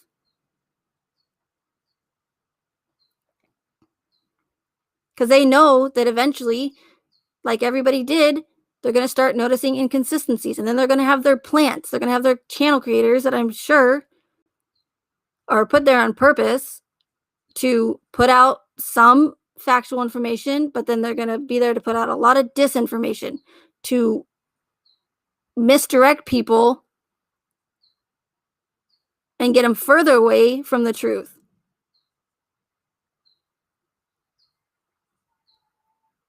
Controlled opposition, okay?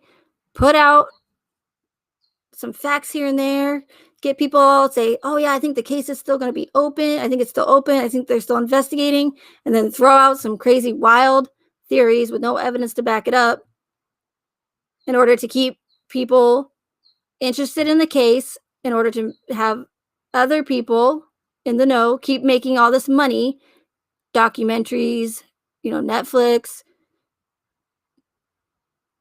have, whatever.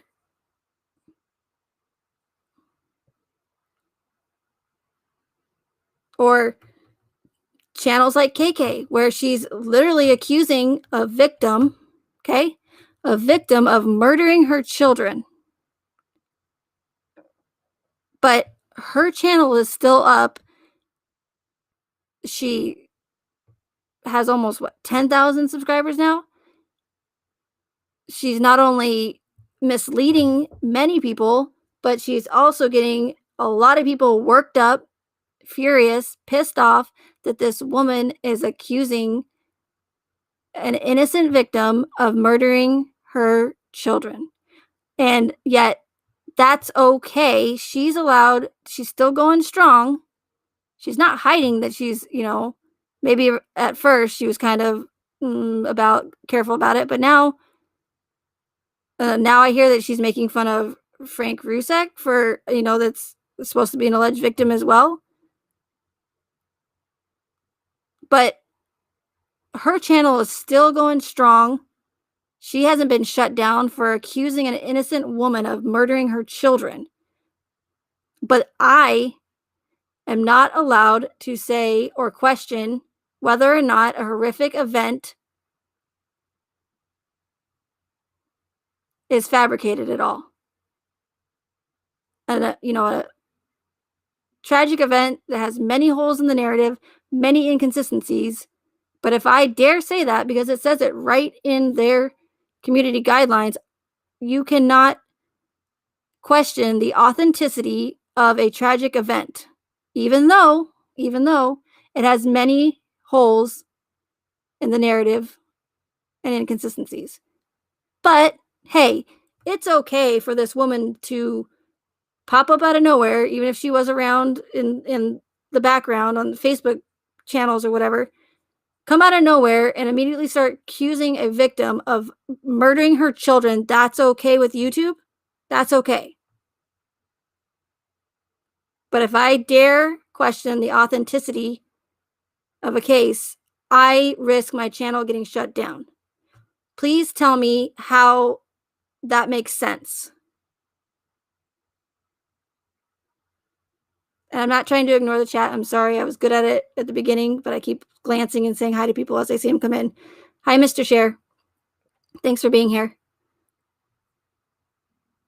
And hi, Red Rooster. I know that you've been here for pretty much the whole time, or have been here for the whole time, but I didn't say hi to you. So hi.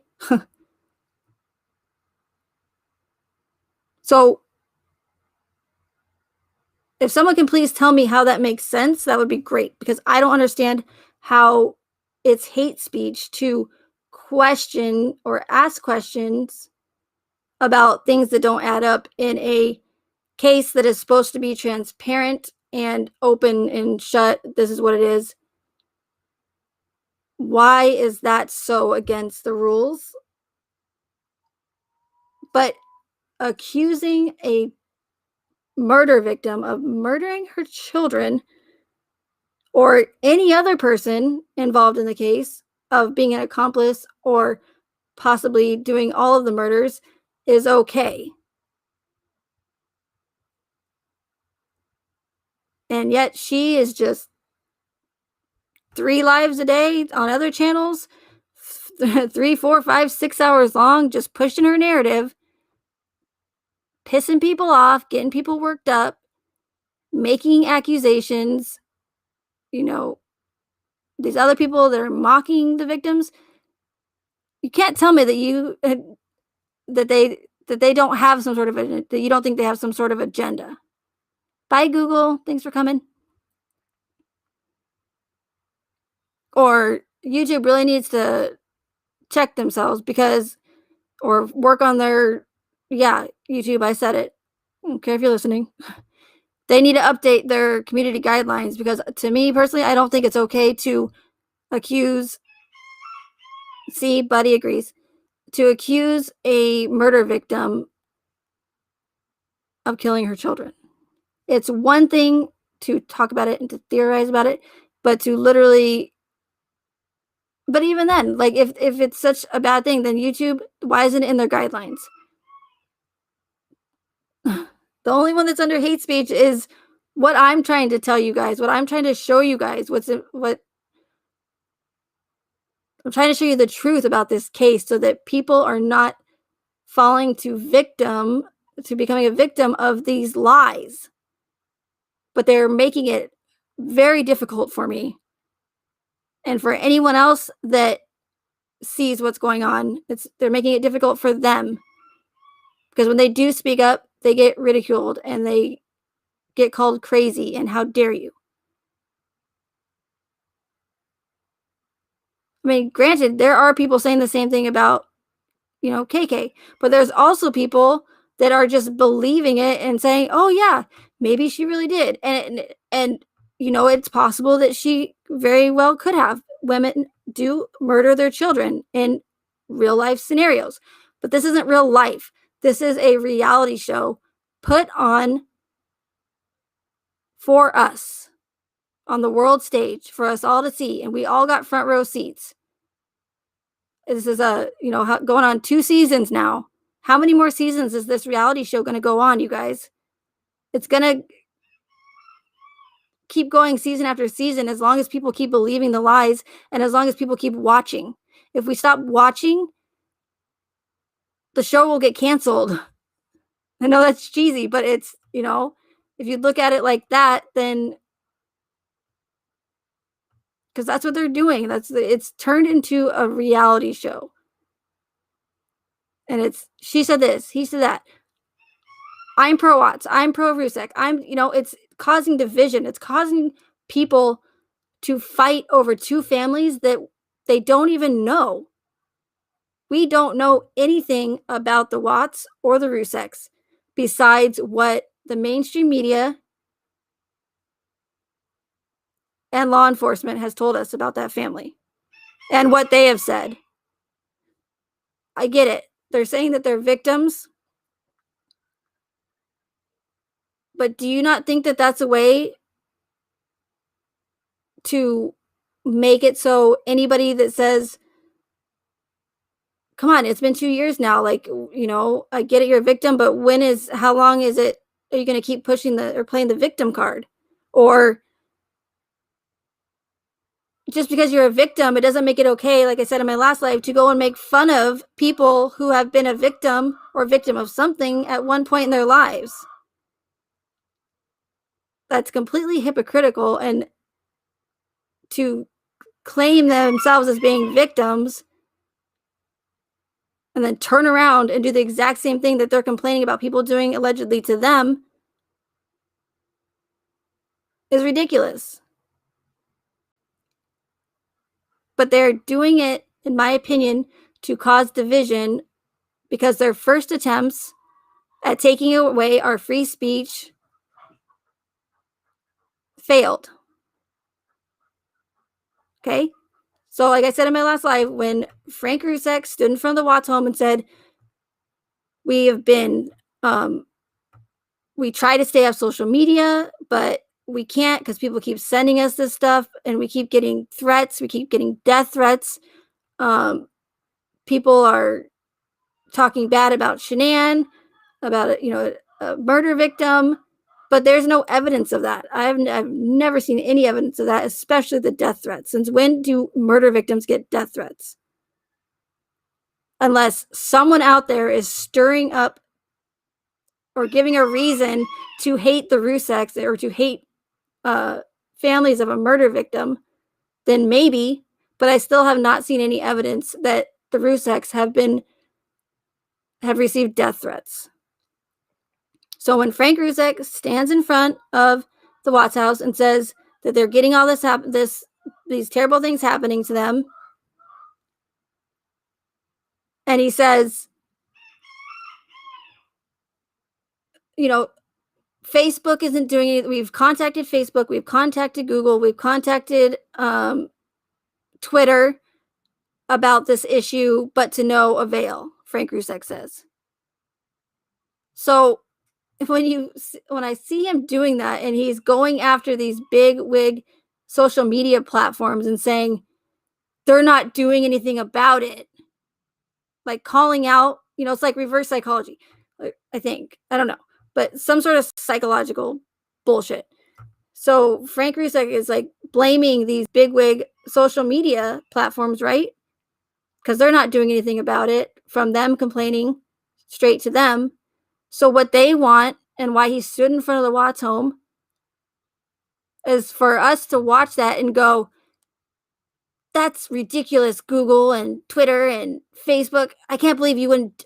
What kind of platform are you, allowing people to threaten and send death threats to murder victims and to bash dead victims? And that's where the whole Hegelian dialectic comes in. Frank Rusek says, poor us, we're being threatened. Google is not doing anything about it.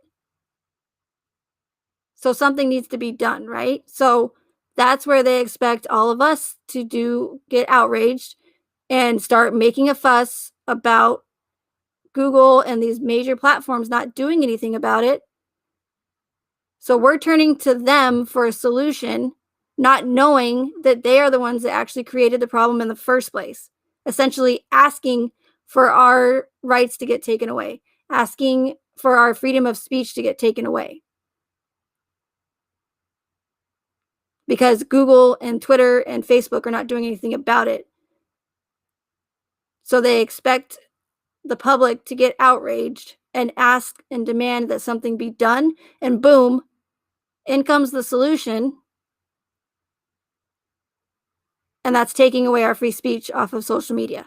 Okay? I hope that makes sense.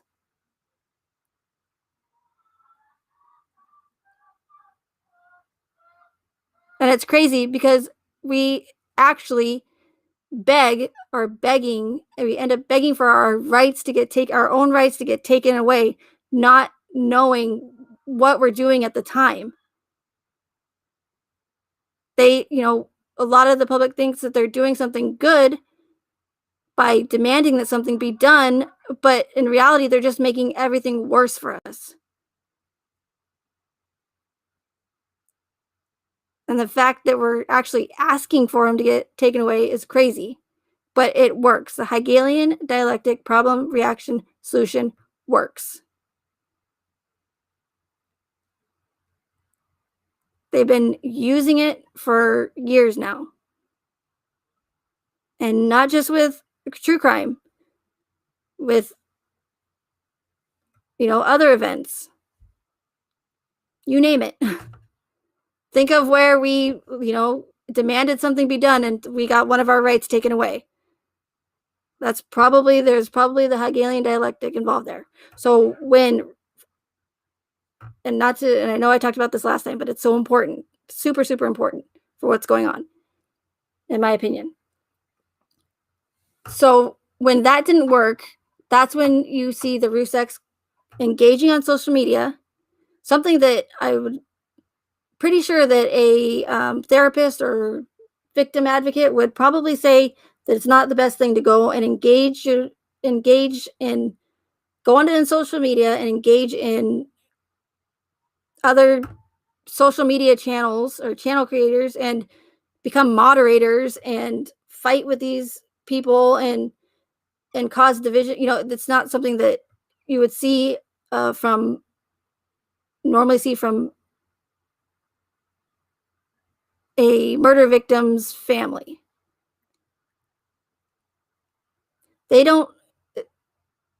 They're saying, oh, well, we've been sending this information.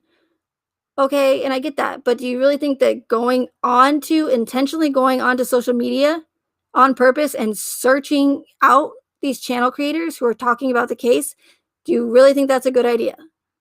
It's one thing to have it sent to you by people when you're not asking for it, but to go onto social media and actually physically look for it and engage in it and become moderators and support and encourage people who are on your side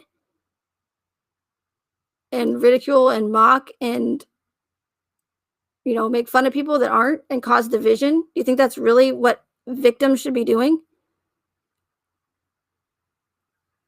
So this is attempt number 2. That was attempt number 2. Go on, cause division, play the victim card. Poor us, poor Ruseks. We're victims. How dare you? Same thing with the Nutgate thing, you guys. That's was purposely put, in my opinion, into the story, into the narrative, so that you would have people on supporting Cindy, and then you would have people supporting Shanann, and then you have this back and forth. No, Shanann was wrong for doing that. Cindy's lying. Shanann was lying. Why do you think that they shoved Nutgate down our throats? Because they want people fighting. They want people to be on this person's side and this person's side. They don't want us to be united.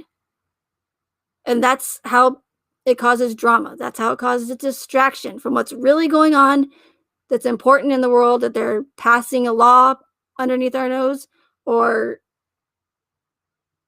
distracting us from what they don't want us to see.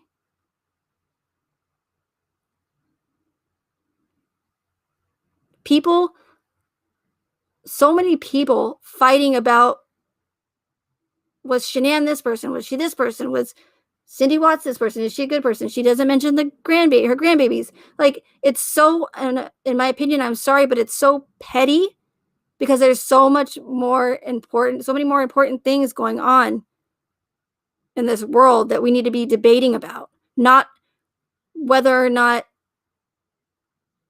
whatever, like, it's just, but they know that that's what's going to irk people, and that comes down to the whole social experiment thing.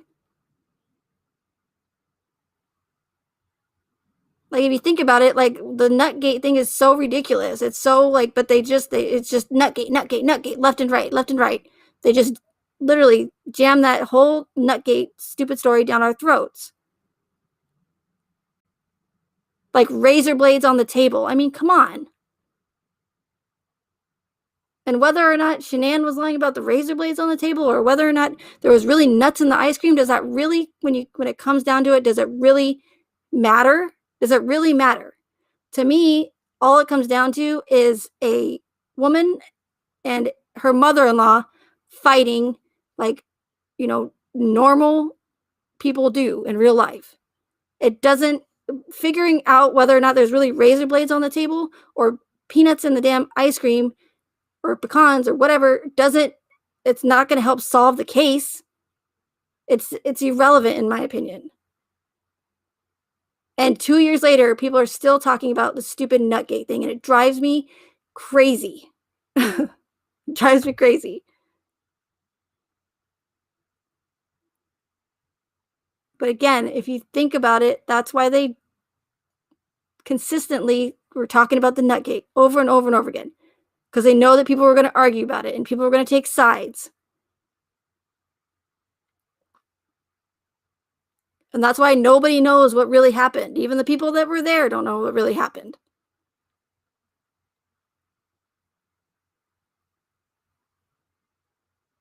But again, the people that are in control of these narratives and these events, they know that.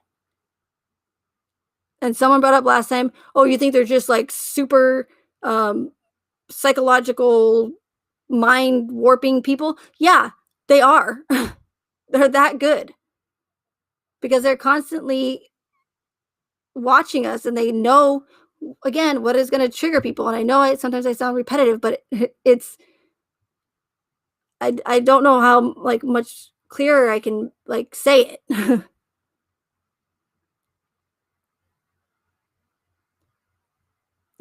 There's many people in the world that are experts at what they do, and I say they because again, I don't know exactly who, and by their names, of course I don't know exactly who the people are that are doing these operations. I just know that they are through the patterns and the consistencies. And they've been doing it in these homicide cases, you guys, for a while. But I didn't know that. I do now, but I didn't know that before because I didn't even think that they did. I thought they did the bigger ones.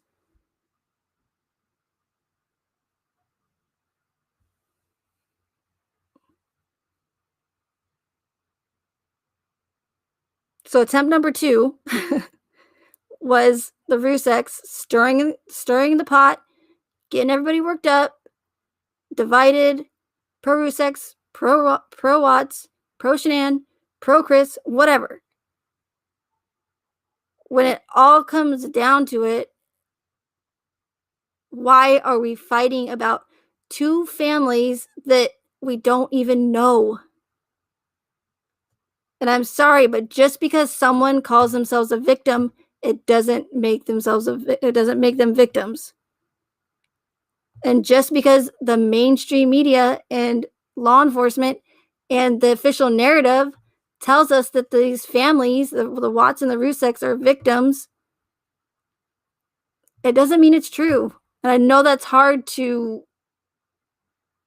like accept or to be like, no, but they told us they were. I understand that. I know that they told us, but again, like just because we're told something, it doesn't make it true. That's all I'm saying. Even I don't care how much body cam footage, I don't care how much Frank Rusek cries in the courtroom. It's not that I don't care that someone's crying. Okay, I don't want you guys to think that. I'm just saying, no matter how much they show us, it can be very deceiving, you guys. Camera angles, tricks, pre-recorded, not pre-recorded, no timestamps, like CGI manipulation. We're in 2021 now, 2018 then. Like there's so much manipulation that can be going, and things can be perceived differently. Like and just because it's on body cam, it doesn't make it 100% true. It just how many times have we seen body cam footage in the movies? Does that mean it's real? We can easily say no, it's not real because it's in a movie, but how do we know what we're watching for the past 2 years isn't a movie? but it's just not on the main screen in a movie theater with popcorn and gummy worms. Although I have ate popcorn by watching a couple Watts videos, though. So something to keep in mind. But no, but really, so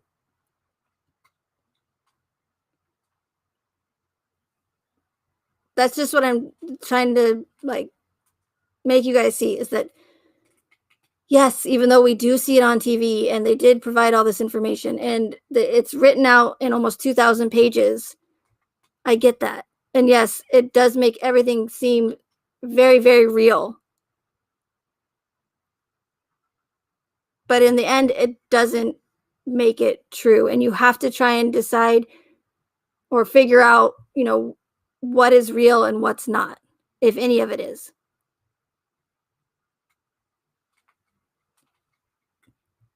But they probably know that a lot of people in the true crime community, they know that they, again, like I said earlier, they want to break these cases down.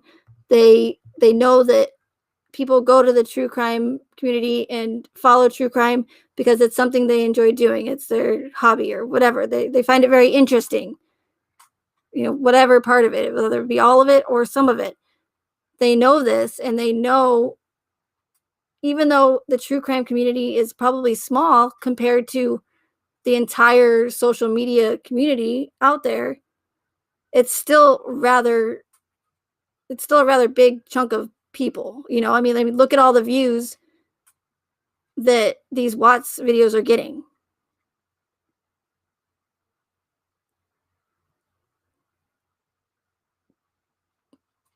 So do I know exactly 100% what the agenda is, all the agendas are? Because there's multiple for this case. Do I know 100% all of them? No. But I can 100% tell you that we have been lied to on a massive scale, way bigger than just a cover up. And that we have all been duped. I myself, as well, at one point, fell for it.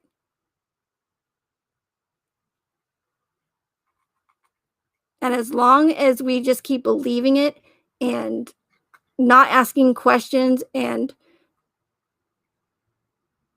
not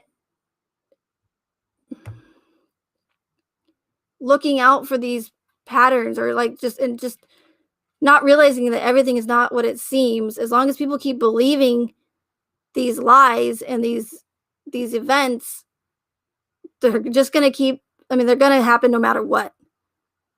But at least if more people are awake to it and can see these events for what they really are, then at least maybe it's going to be a little bit more difficult for them to manipulate as many people. Or maybe, not so many people will fall victim to these operations. And that's my goal. I'm not expecting everybody to just believe me because I sound passionate or because I'm telling you that I 100% believe what I'm saying. Because I wouldn't expect you to do that, because that would make me hypocritical. So you don't believe everything you hear, do your own research, my motto. But I do want you to remember the things I've been saying over and over again and remember these characteristics that they use, because again, they're not going to switch it up as long as it keeps working, as long as people keep believing it. And I'm hoping that the reason why you guys are here and listening to me is because you do have an open mind and you are interested in what I have to say, or that I'm making some sort of sense at least.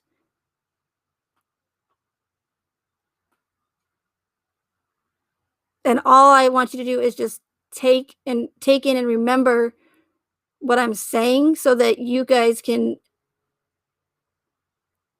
look out for these red flags in these future events, because again, they're going to keep happening. There's nothing we can do about that, unfortunately.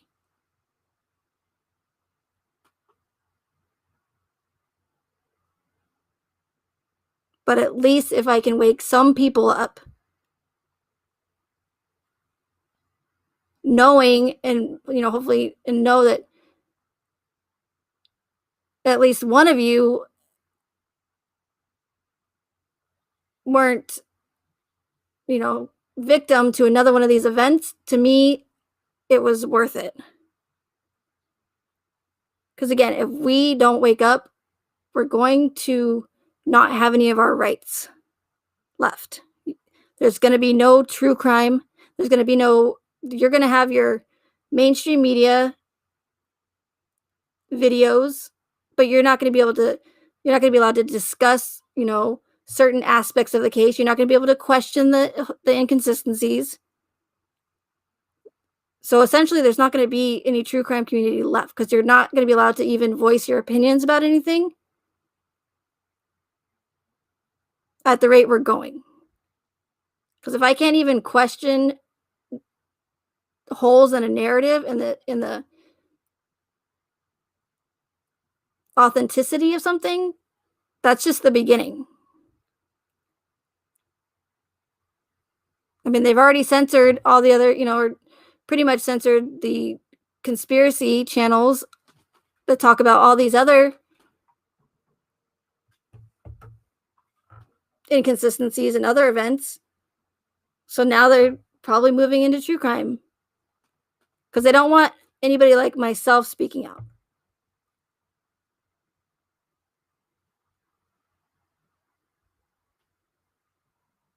Which is crazy, because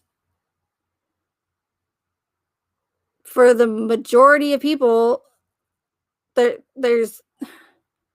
outnumbered, is what I'm saying. So the fact that they're that threatened by people like myself and other truthers is quite telling, that that they have to go to those lengths to try and silence us.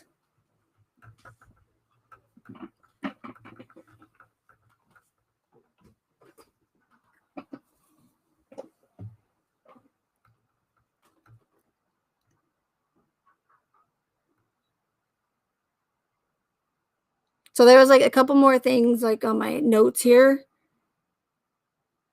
but since I got on a pretty good rant there, they're not really, I mean, I can bring them up next time, but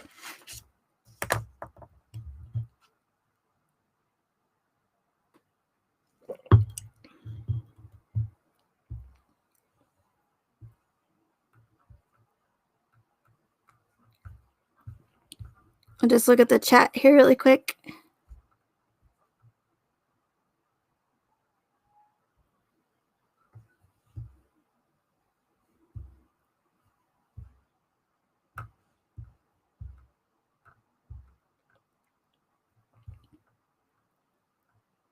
And again, I'm sorry for ignoring the chat. I did try.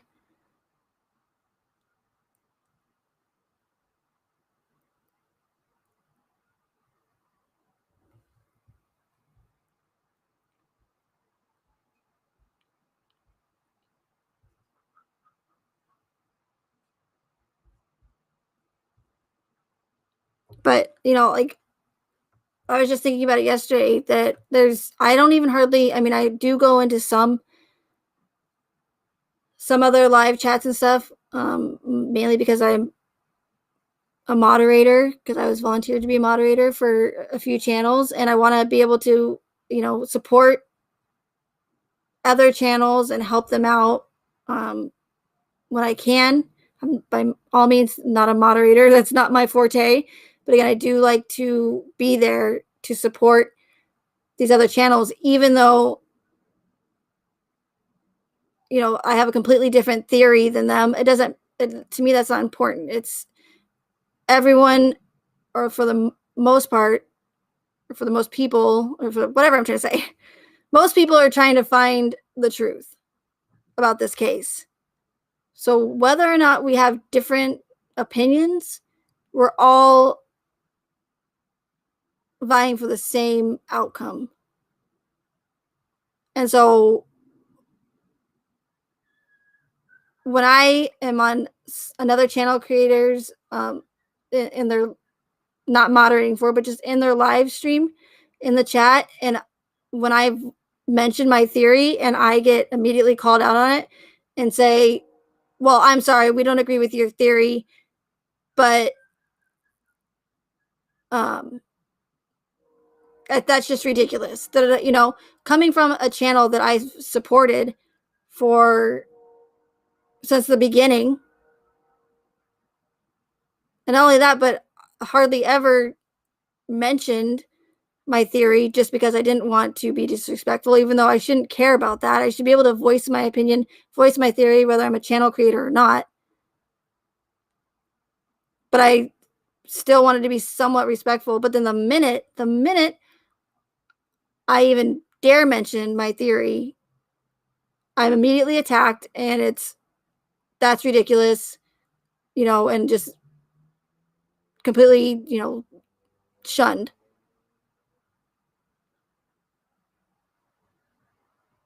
And that's discouraging because these are, you know, channels that I have supported, even though we didn't agree or have the same theory. Because I knew that we were all, you know, doing it because we do want the truth.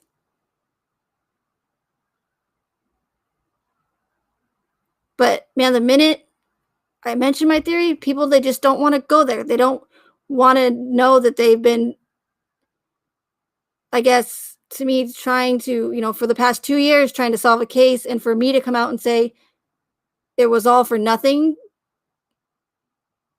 I get it. People don't want to hear that. But then to just attack me for saying like my theory because you don't want to hear that, because you don't want to know that you've been duped or been lied to, that's not right, in my opinion, at all.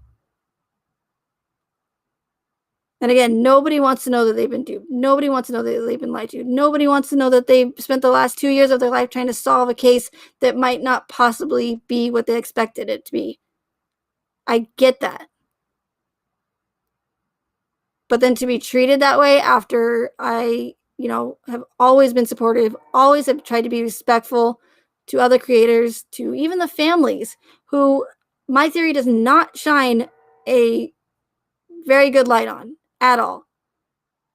But I still tried to be respectful. But as you can see, when you have theories like this, people immediately, they get defensive, they get angry, and it's like just everything just, I don't know, disappears as far as, hey Megan, I understand that you were always in my chats and you always supported us, but we don't agree with your theory, so you know, pretty much take it elsewhere. Or every time I even mentioned something, it was always, I always felt personally attacked. And it's discouraging. And I'm not trying to say poor me, but that's what I, you know, have to deal with and other people have to deal with as far as this kind of theory. And it's unfortunate is all I'm saying. So, but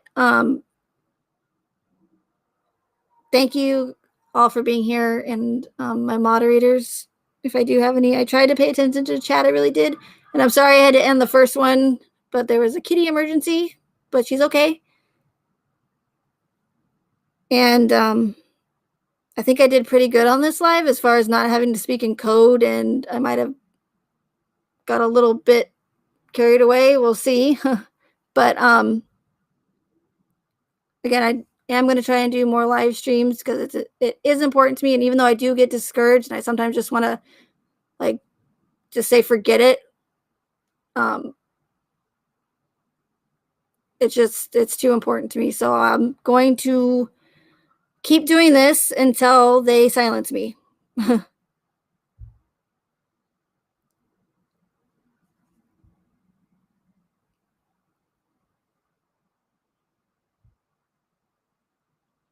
But yeah, everyone have a good night, and I'll talk to you guys later.